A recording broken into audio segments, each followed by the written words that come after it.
드디어 이 23절부터 26절까지는 12아들의 목록이 처음으로 등장하는 겁니다. 이 12아들은 이스라엘이 되는 거죠. 그래서 그 12아들을 통해서 하나님이 이 이스라엘이라고 하는 공동체를 나라와 민족을 또 이것을 통해서 하나님의 영적인 공동체를 만들어가는 하나의 이 구성원이 되어지는 것입니다. 이 12아들은 사실 다 이름 하나하나가 그 레아와 라헬에 대한 그 남편을 향한 경쟁의 마음이 있고 또 서로를 향해서 이 경쟁하고 비교하는 그 마음을 통해서 나온 아들들이라고 할 수가 있습니다.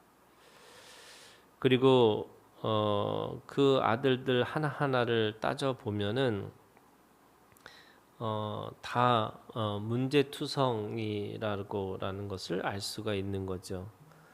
루벤은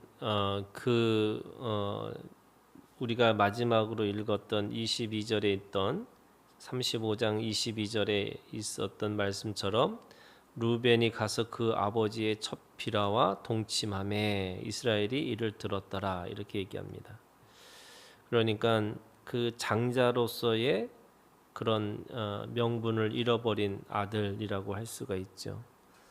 그리고 시몬과 레위는 그 디나의 사건을 통해서 그 하나님의 이름을 망령케 일컬은 그런 사람들이 되었습니다. 또 나머지 형제들은 나중에 이 요셉을 파는데 그 일조를 했던, 그리고 그 이 요셉을 다 미워했던 사람들의 형제들의 모습이라고 할 수가 있습니다. 그리고 결국에는 그 요셉도 이 나중에 이 두 아들을 이 12아들의 그 편입을 하면서 그 아들들이 결국 분열의 씨가 되는 것을 알 수가 있는 거죠. 그러니까 면면이 다 따져보면 그렇게 다 훌륭하고 다 이 모든 것의 장점만 가지고 있었던 그런 후손들, 그런 자녀들이라는 것이 아니라는 것이 우리가 알 수가 있는 것이죠. 그럼에도 불구하고 하나님은 이들을 이스라엘이라고 하는 12족속으로 세우셨습니다. 저는 이것이 우리에게 주시는 하나님의 큰 경륜이 있다라고 믿습니다. 그것이 뭐냐면 인간이 가지고 있는 이 오류와 한계를 넘어서 하나님의 언약은 그 모든 것을 덮을 만한 능력이 있다라고 이야기를 하고 있는 것이죠. 하나님의 경륜, 하나님의 은혜는 그 한 사람 한 사람의 단점을 다 은혜로 덮을 수 있다라고 말씀하시는 거고, 뿐만 아니라 그럼에도 불구하고 이들이 그 이스라엘 한 사람 한 사람으로 다 세워지는 하나의 족속이 되고 또 하나의 후손이 되고 또 자신의 땅을 차지하는 하나의 경계의 그런 사람들이 될 수 있다라고 말씀하고 있는 거죠. 이것이 나중에 예수님의 당시로 가면은 바로 12제자의 모습이 됩니다. 그리고 이것이 결국 우리가 가지고 있는 교회 공동체가 되어지는 거죠. 그 교회 공동체를 통해서도 각각의 사람들이 다 모습들이 있습니다. 고린도 교회의 모습이 있었고 로마 교회의 모습이 있고 또 각각의 다 교회들이 있는 모습들이 있었죠. 우리가 초대교회로 돌아가자라고 말을 하지만 사실은 초대교회도 그 공동체 안에서 그 분열이 있었고 갈등이 있었고 또 문제들이 있었습니다. 그럼에도 불구하고 바울은 그 교회를 향해서 편지를 할 때마다 성도라고 하는 거룩한 사람들이라고 불렀습니다.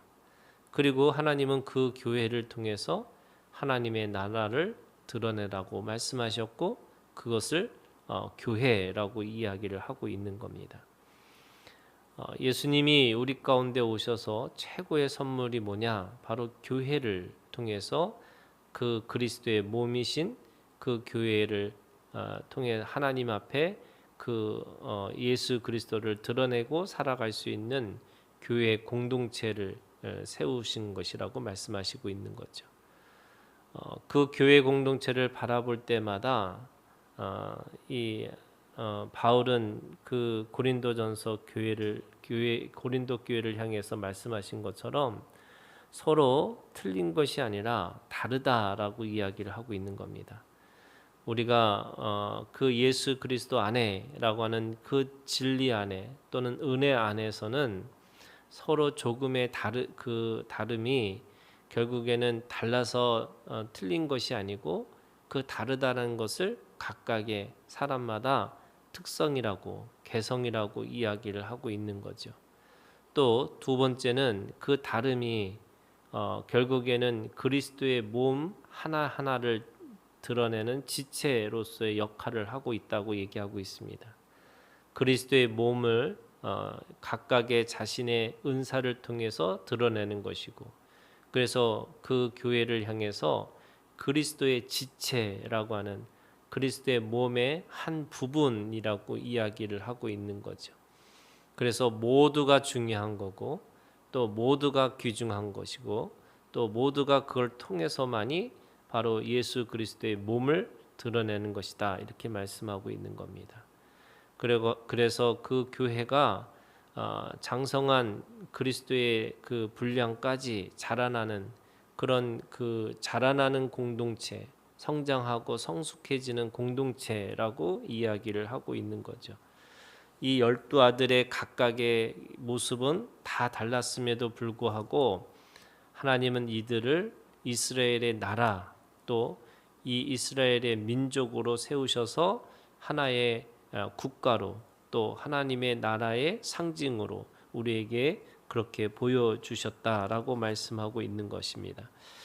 27절부터 29절은 드디어 이 이삭이 나이가 180세가 되어서 늙어서 기운이 다함에 죽어 자기 열조에게로 돌아가니 그의 아들 에서와 야곱이 그를 장사하였더라. 한 세대가 가고 그 믿음의 계대를 이어받은 그 아들들이 그 믿음의 유산을 받았다라고 이야기하고 있는 거죠. 36절부터 1절에서 8절에 있는 말씀은 바로 에서의 자손에 대한 이야기를 하고 있습니다. 그 에서가 장자임에도 불구하고 그 장자의 명분을 잃어버렸던 거죠. 그래서 7절에 있는 말씀에 보면 그 에서와 그 야곱이 그 두 사람의 소유가 풍부하여 함께 거주할 수 없음이러라 이렇게 얘기합니다. 그랬더니 그들이 거주하는 땅이 그들의 가축으로 말미암아 그들을 용납할 수 없었기 때문에 이에 에서 곧 에돔이 세일산에 거주하였느니라 이렇게 기록하고 있어요. 다시 말해서 그 가나안 땅은 이 에서와 같이 공유할 수 없는 땅이 됐다는 거예요. 그래서 한 사람은 가나안 땅에 머물고 한 사람은 그 가나안의 밖으로 나가서 살았다 이렇게 기록하고 있는 거죠. 그런데 이 가나안 땅은 바로 하나님이 주신 공간, 하나님이 주신 땅이기 때문에 누가 그곳에 남아 있는 거냐? 언약으로 낳은 자, 또 언약으로 약속받은 자가 그곳에 남아 있는 것이고 그 언약을 받지 못한 자는 그곳에서 나갈 수밖에 없다 이렇게 말씀하고 있는 거죠. 결국 두 사람은 풍부하고 또 두 사람은 이 서로가 용납할 수 없다라고 할지라도 이 언약에 속한 이 사람은 결국 그 공동체를 떠나지 않고 하나님이 주신 땅을 떠나지 않는 것이다라고 말씀하고 있는 것이죠. 우리가 가지고 있는 믿음이라는 것은 바로 예수 그리스도 안에라고 하는 우리가 예수 그리스도를 떠나서는 절대로 살 수 없는 것처럼 우리가 가지고 있는 믿음의 이 장자의 명분이라는 것은 바로 예수 그리스도 안에 있을 때에 그것이 의미가 있다라고 말씀하고 있는 겁니다. 그래서 에베소서에 있는 말씀에 보면요, 이 두 가지의 영역이 있는 거예요. 하나는 예수 그리스도 안에서, 두 번째는 교회 안에서이라는 게 있어요. 그래서 예수 그리스도 안에서는 우리에게 신령한 복을 주셔서 바로 이 장자의 명분을 가지고 살아갈 수 있는 믿음이 있다고 한다면, 바로 이 교회 안에서라고 하는 이 교회 안에서는 바로 이 장자의 명분을 가지고 장자의 능력을 가지고 살아가는 것이 교회라고, 교회 공동체라고 이야기하고 있는 겁니다. 그런 의미에서 우리가요, 이게 가지고 있는 우리들의 믿음이 예수를 믿고 그 예수를 통해서 교회 공동체 안에서 성장하고 성숙해지는 믿음이라고 하는 겁니다.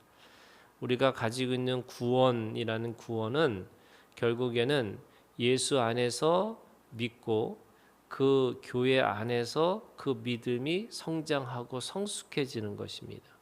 교회를 떠나서는 사실은 아무것도 이룰 수 없는 것이다라고 말씀하고 있는 거죠. 이 야곱과 이 에서가 똑같이 한 어머니 뱃속에서 쌍둥이로 나온 사람이에요. 그리고 한 사람은 장자의 명분을 장자로 태어났지만 장자의 명분을 소홀히 여겼던 사람이에요. 그리고 둘 다 풍부하고 다 모든 것을 가지고 있었지만 한 사람은 가나안 땅에 머물렀고 한 사람은 가나안 땅에서 떠난 자가 된 거죠. 그런 의미에서 우리가 가지고 있는 이 믿음이라는 것은 바로 in Christ, 예수 그리스도 안에 있는 것이고 in church, 교회 안에서 우리가 함께 성장하고 성숙해지는 것이다. 이 믿음을 가지고 오늘도 우리가 주님 안에서 승리하시는 우리가 되기를 주님의 이름으로 축원합니다.